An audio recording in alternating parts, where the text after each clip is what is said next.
පුතේ මම දැන් බෝඩ් එකට දාලා තියෙනවා ඊළඟට කතා කරන්න තියෙන මාතෘකාව. මොකද්ද? ආර්ථික ශෙවීම. ටියුට් එක බෙල්ල ගන්න අනිත් පැත්ත. එතන අනුමාතෘකාවක් තියෙනවා ආර්ථික ශෙවීම කියලා. හරි.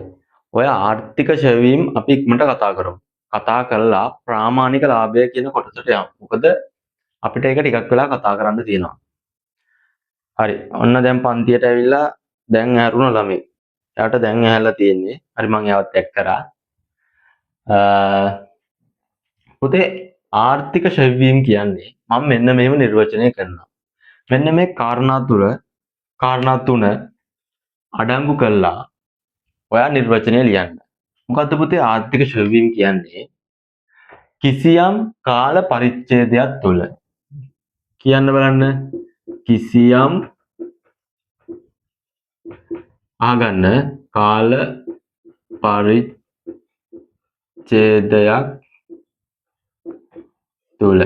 පරිච්ඡේදයක් තුළ ඉස්සලා අහගන්න ලියන්න එපා. කිසියම් කාල පරිච්ඡේදයක් තුළ ප්‍රාග්ධනවත්කම්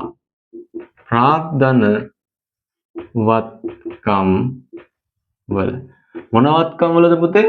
ප්‍රාග්ධනවත්කම් වල සිදුවන වෙළඳපොළ වටිනාකම් වෙනස් වීම. කිසියම් කාල පරිච්ඡේදයක් තුළ ප්‍රාග්ධනවත්කම් වල සිදුවන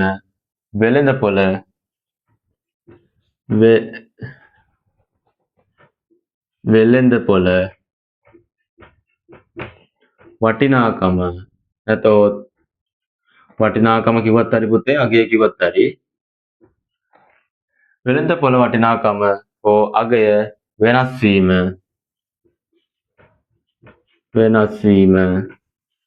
අපි කියනවා ආර්ථික ශෙවීම. පුතේ එතකොට වෙළඳපොළ වටිනාකම අගය වෙනස් වීම කියන්නේ එක දෙයයි තියෙන්නේ.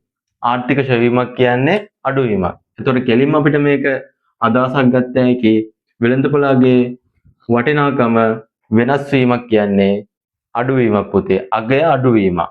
අපි ඒක ගන්නෙ අගය අඩුවීමක් පුතේ. අපි ඒක ගන්න පුතේ එම ප්‍රාග්ධනවත්කම වර්ෂයේ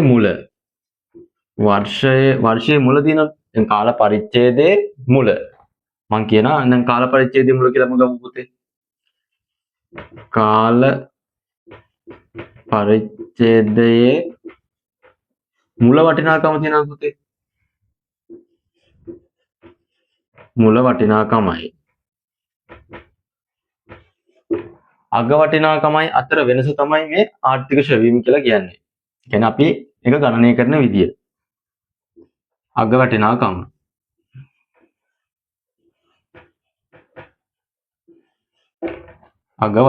හිතන්න ඔයා මොකක් හරි වාහනයක් ගත්ත කියලා. ඒ වාහනේ මුල වටිනාකම රුපියල් 1000යි. අග වටිනාකම රුපියල් 800යි. එතකොට පුතා ප්‍රාග්ධන ශෙවීම රුපියල් 200යි. අන්න ඔක තමයි පුතා සරලව ආර්ථික ශෙවීම කියන්නේ. හරි. අපි නෝට් එක ලියාගමු.